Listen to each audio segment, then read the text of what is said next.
अस्सलाम वालेकुम। आज मैं आपको देसी आम का अचार बनाना बताऊंगी और आम के अचार को कितनी आसानी से घर में बनाया जा सकता है। आप आज की इस वीडियो को देखकर ख़ुद अपने हाथों से बहुत आसान तरीके से इस अचार को बना लेंगे और ये देसी अचार कहलाता है, जो कि अक्सर मेमन फैमिलीज़ अपने घर में बनाती हैं। और ये बहुत आसान है और ये सिर्फ देखने में मुश्किल लगता है, लेकिन जब आप बनाने बैठें तो बहुत आसान है। अच्छा, इस वीडियो को कंप्लीट देखिएगा ताकि हर जो स्टेप है इसको इजीली आप कर सकें। ये देखिए, मैंने आम के जो अचार की कैरियाँ होती हैं उसे छोटे टुकड़ों में कटवा लिया था और फिर इसकी किनारियाँ जो कि ब्लैक हो जाती हैं कटवाने के लिए आते हैं, तो इसको हमने काट लिया। लेकिन याद रखिएगा, इन आम की कैरियों को जब मैं कटवा कर लाई थी तो बहुत गंदी हो रही थी। इसे साफ़ सुथरे पानी से धोने के बाद साफ़ सुथरे कपड़े से इसको ड्राई किया और फिर इसकी ये गुठलियाँ जो आपको नज़र आ रही हैं ये इसमें थीं, इन गुठलियों को हमने निकाल दिया, ज़ाया कर दिया। इसके बीच की ये गुठली देखें यहाँ से निकलती है, जो कि कटवाने के बावजूद इसके साथ आती है। इसे ज़ाया कर दें और इस तरह से आप इसे अपने अचार में इस्तेमाल करेंगे। ये भी भले ही लगी हुई हो डंडी भी, लेकिन आपने सिर्फ बीच की गुठली को निकाल देना है।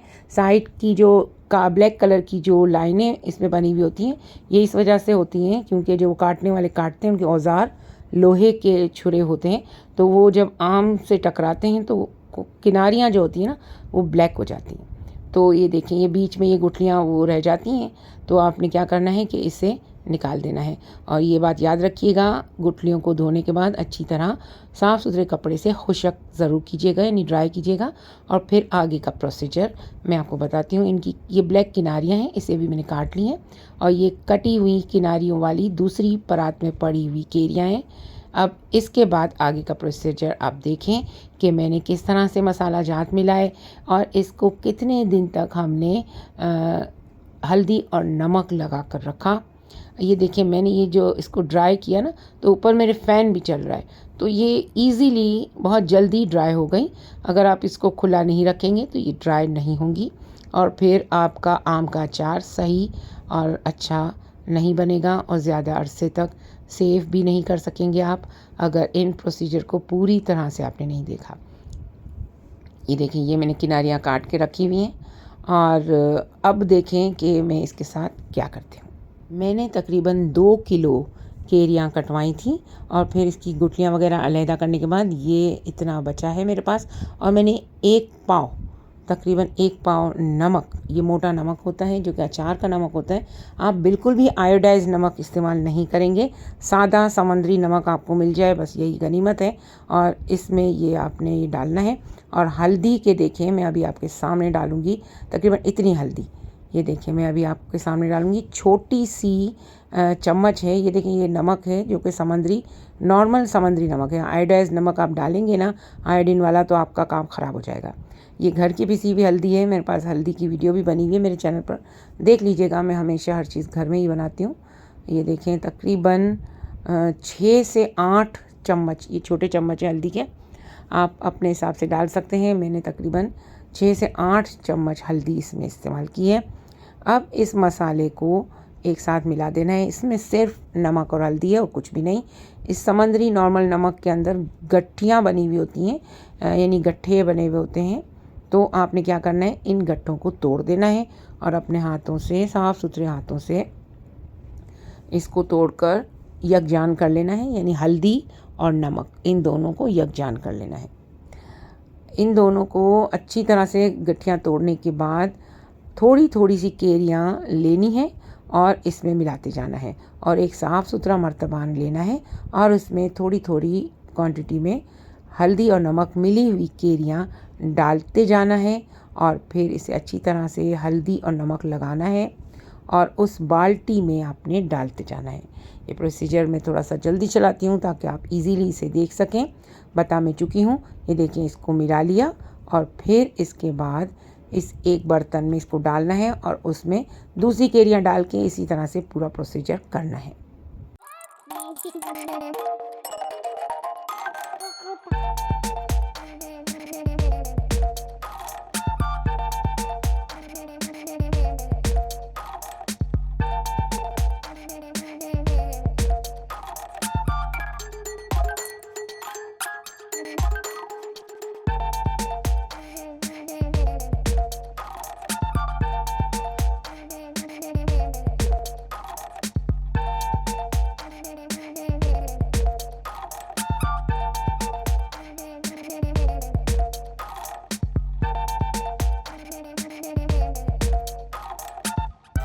अब ये तमाम मसाले को इसके ऊपर डालकर अच्छी तरह मिलाने के बाद ढक्कन ढक कर रात भर रख दें।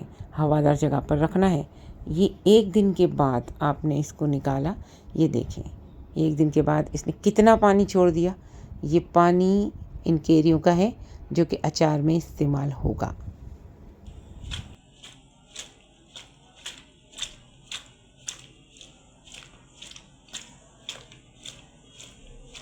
सारी कैरियों को ऊंचा नीचा करना है, चाहे आप चम्मच से भी कर लें, चम्मच से भी कर लें तो भी कोई मसला नहीं है।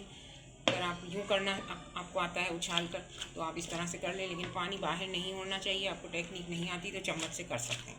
बस नीचे की कैरियाँ ऊपर और ऊपर की कैरियाँ नीचे लानी आप। ठीक है, पानी बहुत सारा है, ये देखिए पानी जो है ना ये बहुत सारा है, दिख रहा है।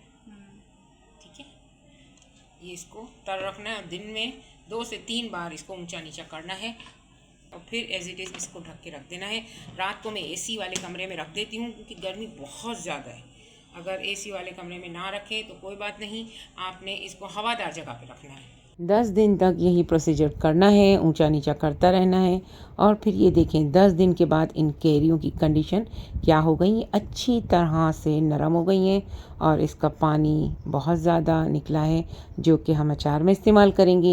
ये देखें कैरियाँ गल गई हैं। अब इसमें हम जो मसाला जात इस्तेमाल करेंगे वो मसाले भी मैं आपको बताऊंगी। ये मैंने तमाम मसाले इकट्ठे करके रख लिए हैं। आपने इन मसालों को इस कैरियों के अंदर डालना है।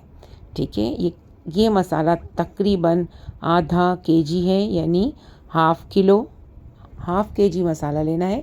सारा मसाला मिलाकर आधा किलो होना चाहिए जो कि हम इन कैरियों में मिक्स करके रखेंगे। देखें पानी कितना सारा है, ये खट्टा पानी है जो कि नमक वाला है। अच्छा, ये जो मसाला तैयार किया हुआ है ना, आपको नज़र आ रहा है, इसमें नमक बिल्कुल नहीं है क्योंकि नमक हमने पहले ही से इन कैरियों में चढ़ा दिया था। अब इस मसाले में हमने बिल्कुल भी नमक नहीं डालना। अगर आपको कोई तैयार मसाला मिलता है जिसमें नमक हो तो फिर आपका अचार बहुत नमकीन हो जाएगा जो कि ब्लड प्रेशर वालों के लिए भी नुकसानदेह है। और इतना सारा नमक हर इंसान के लिए नुकसानदेह होता है। अचार में पहले ही से इतना नमक होता है कि अगर मसाला आपने नमक वाला ले लिया तो बहुत नुकसान होगा। ठीक है, इसमें क्या क्या अज्जा हैं वो मैं आपको बताती हूँ। 2 बड़े चम्मच सुर्ख मिर्च जो कि कुटी हुई लाल मिर्च होती है, लेकिन उसका दाना नज़र नहीं आना चाहिए। आप पिसी हुई लाल मिर्च भी डाल सकते हैं। और 2 बड़े चमचे जो टेबल स्पून होते हैं ना फुल साइज़ के, वो आपने डालने हैं इसमें पिसा हुआ धनिया। ठीक है, और 4 बड़े चम्मच पिसी हुई येलो कलर की जो राई आती है ना, पिसी हुई राई। एक होती है ब्लैक कलर की राई जो साबुत मस्टर्ड कहलाती है, और एक पिसी हुई येलो कलर की मस्टर्ड होती है जो कि पिसी हुई राई होती है। उसके 4 से 5 बड़े चम्मच आपने डालने हैं। 1 चम्मच हल्दी डालनी है और इसको आपने अच्छी तरह मिला देना है, यानी कि सारा मसाला मिलाकर आधा किलो होना चाहिए। क्वांटिटी आपको मैंने बता दी है। बड़े बड़े जो ये जो चम्मच मैंने जिससे मैं मिला रही हूँ ना, ये बड़ा चम्मच मैं आपको बता रही हूँ, टेबल स्पून नहीं है हरगिज़। ये बहुत बड़ा चम्मच है जो कि सालन निकालने का चम्मच होता है ना, ये वही चम्मच है। इसी के हिसाब से आपने 2 बड़े चम्मच लाल मिर्च पिसी हुई, 2 से 3 बड़े चम्मच पिसा धनिया और 4 बड़े चम्मच यही वाले पिसी हुई राई येलो कलर की जो मस्टर्ड होती है उसका पाउडर डालना है। और इसी तरह से इसमें 1 यही वाला चम्मच हल्दी शामिल करनी है। ये तकरीबन आधा किलो पिसा हुआ मसाला है, इसको आपने इसमें शामिल करना है। और देखिए मैं किस तरह से शामिल कर रही हूँ, ये भी आप देख लें। इसको अच्छी तरीके से किसी खुले बर्तन में निकाल कर इसे मिला लें और फिर दोबारा से इसी बाल्टी में आपने इसको ट्रांसफ़र करना है। ठीक है, ये देखें हर जो केरी है ना, हर केरी उस पर ये मसाला अच्छी तरह से लग जाना चाहिए। असल में इसका जो कमाल होता है ना, इसमें लाल मिर्च का ही कमाल होता है। अगर इसमें आप लाल मिर्च और राई, असल पिसी हुई राई का कमाल है। हमारा देसी अचार राई का कमाल होता है। अगर इसमें राई नहीं डालें तो इस अचार का जायका ही नहीं आएगा। कुछ लोग इसमें पिसी हुई सौंफ भी शामिल करते हैं। आप भी अगर चाहें तो सौंफ को भी पीस कर उसका पाउडर भी इसमें शामिल कर सकते हैं। ठीक है। और कुछ लोग इसमें मेथी को भी पीसकर इसका पाउडर भी इस्तेमाल कर सकते हैं। अगर आपको सौंफ का जायका पसंद हो तो एक यही बड़ा चम्मच सौंफ और आधा चम्मच ये वाला पिसी हुई मेथी आप इसमें डाल सकते हैं। जो मेथी के दाने होते हैं ना, मेथी दाने, उसको पीसकर आप इसमें डाल सकते हैं, या पिसा हुआ ले लें वो भी आप डाल सकते हैं। देखिए अच्छी तरह से मैंने मिला लिया। अब क्या करना है, इसको एज़ इट इज़ सबको अच्छी तरह मिलाने के बाद इस डोल में फिर से हम डाल देंगे और फिर आखिर में तेल डालने का प्रोसीजर होगा। ये देखें अब मसाला जो है वो इस पे चढ़ चुका है और ये तकरीबन अचार अपनी तैयारी के मराहिल पर है। लेकिन अभी इसको 2 से 4 दिन इसको रचने देंगे। जब मसाला इसमें रच जाएगा ना तो फिर इसका असल मज़ा आएगा, यानी कि मज़ीद 2 से 3 दिन इसको हिलाते जुलाते रहें। और अब मेरी अगर बात माने ना तो इसे आप फ्रिज में रख दें, यानी नीचे फ्रिज के अंदर जहाँ पे आप पानी वगैरह रखते हैं उस जगह पर इस डोल को रख दें, क्योंकि गर्मी बहुत है। अगर गर्मी नहीं होती ना तो ये मसला नहीं होता। मसला गर्मी का है। गर्मी में अचार को ख़राब कर देता है, क्योंकि अगर हम तेल ज़्यादा नहीं डालेंगे तो अचार ख़राब हो जाएगा। मैं बहुत ज़्यादा तेल नहीं इस्तेमाल करती, क्योंकि आजकल हर एक को ट्राइग्लिसराइड और कोलेस्ट्रॉल के मसाइल होते हैं, तो तेल में थोड़ा सा कम क्वांटिटी में डालती हूँ। अगर आप बहुत ज़्यादा तेल डाल रहे हैं और ये अचार तेल में डुबा हुआ रहता है तो फिर आप इसे बाहर भी रखें, ये ख़राब नहीं होगा।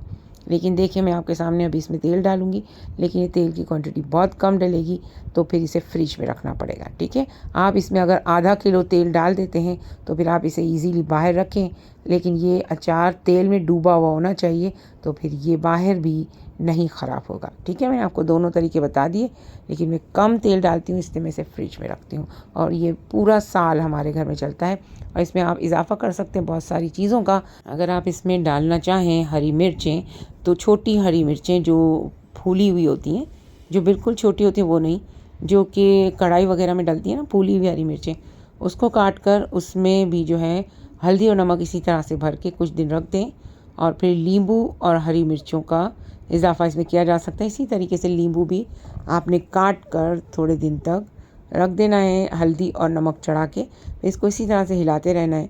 और जब ये रच जाएं और गल जाएं तो उनको भी इस मसाले में शामिल कर दें, तो आपका नींबू, मिर्च और केरियों का अचार शामिल हो जाएगा, मिल जाएगा, बन जाएगा।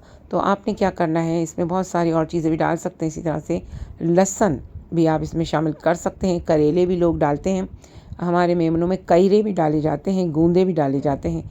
ये बहुत सारी चीज़ें आप इसी तरह से शामिल कर सकते हैं। प्रोसीजर सेम है, इसी मसाले में डालते जाएं, लेकिन पहले उन तमाम चीज़ों को हल्दी नमक लगाकर कुछ दिन रखना होगा। जब वो गल जाएं फिर आपने उन सब चीज़ों को भी इसमें आहिस्ता आहिस्ता शामिल करते रहना है। मैंने ये अचार तो बना लिया, अब इसमें आहिस्ता आहिस्ता दूसरी चीज़ें शामिल कर करके इसमें इजाफ़ा करती जाऊंगी और ये तकरीबन 2 किलो केरियों का अचार पूरा साल चलेगा। क्योंकि हमने ये केरियों का अचार तो बना लिया, अब इसमें केरियाँ थोड़ी थोड़ी कम होती जाएंगी, मसाला भी डालते जाएंगे और साथ ही नींबू, मिर्चें, लहसुन, अदरक के छोटे पीसेस और करेले और इसके अलावा ग्वार फली और बहुत सारी चीज़ें इसी तरह से ड्राई कर करके इसके साथ शामिल करते रहेंगे। और जैसे ही मसाला कम हुआ मज़ीद मसाला भी डालते जाएंगे और थोड़ा थोड़ा तेल भी इसमें शामिल करते जाएंगे। तो ये हो जाएगा हमारा अचार, बढ़ता भी चला जाएगा और ख़त्म भी नहीं होगा। और इसमें बहुत सारी और चीज़ें जब शामिल होंगी तो इस अचार की रौनक और जायका मज़ीद बढ़ता चला जाएगा। ये है छोटी चीज़ों से बहुत अच्छा, बेहतरीन और साल भर चलने वाला अचार। तो आपको ये रेसिपी कैसी लगी? अगर आपको अच्छी लगी हो तो हमारे चैनल को अगर अभी तक आपने सब्सक्राइब नहीं किया तो कर लीजिए, और अगर इस रेसिपी को पसंद किया हो तो ज़रूर शेयर कीजिएगा और लाइक ज़रूर कीजिएगा, ताकि हमारी भी हौसला अफजाई हो। और इसके अलावा आप अगर कोई और चीज़ मज़ीद जानना चाहते हैं इस रेसिपी के अंदर, और अगर आप चाहते हैं कि इसमें कोई और चीज़ मिसिंग है, तो आप ज़रूर कमेंट कीजिए। इंशाअल्लाह ताला आपके कमेंट का जवाब ज़रूर दिया जाएगा। ये देखिए अब इसमें मज़ीद तेल ऊपर से डालेंगे और फिर इसको ढक कर फ्रिज में रख देंगे। और जब भी आप इसमें से अचार निकालें, इस अचार को आपने उलट पलट ज़रूर करना है, ताकि नीचे से जो तेल है वो ऊपर आए और ऊपर की जो खुश्क केरियाँ या खुशक मसाला हो तो वो नीचे की तरफ चला जाए और तेल हर एक में ऊपर नीचे होता रहे। मैंने एक पाव, तकरीबन एक पाव तेल इस डोल में डाला है अभी। और जब दूसरी चीज़ें डालूँगी तो मज़ीद 2-2 ये जो चम्मच से मैं डाल रही हूँ, ये 2-2 चम्मच मज़ीद ऊपर में डालती जाऊँगी, ताकि ये अचार बढ़ता रहे और पूरा साल चले। बड़ा चटखारेदार और मज़ेदार अचार होता है, क्योंकि इसमें ये मसाला और इन कैरियों का पानी जो कि खट्टा होता है, इस अचार के मसाले को और इस अचार के जायके को मज़ीद दोबाला करता है। इसीलिए मैंने कंप्लीट वीडियो बनाई है, ताकि आपको कोई भी चीज़ जो है वो मिस ना हो और आप अच्छी तरह से अपने घर में बैठकर ये अचार तैयार कर सकें। कमेंट ज़रूर कीजिएगा, अगर आपको अच्छा लगा हो तो आगे शेयर कीजिएगा, ताकि और भी लोग इस रेसिपी से फ़ायदा उठा सकें। और आजकल आम के, कच्चे आम के, कैरियों के दिन हैं, तो हर कोई अपने लिए ये अचार फ़ौरन ही घर पर बना ले। और ये हाइजीनिक है, साफ़ सुथरा है और बाहर के गंदे मसनूई कलर वाला और मसनूई मसाला जात और गंदगी के ढेर से बना हुआ अचार नहीं है, जो कि आपको सिर्फ बीमारियां करते हैं। और उसमें प्रिजर्वेटिव्स भी डले हुए होते हैं, जो कि आजकल बीमारियां पैदा करने का सबब बनते हैं। इसलिए जो भी बनाइए घर में बनाइए, बहुत अच्छा बनाइए, खुश रहिए और सेहतमंद रहिए। मुझे दुआ में याद रखिएगा। आपकी दुआओं की मुंतज़िर, नबीला मुनाफ।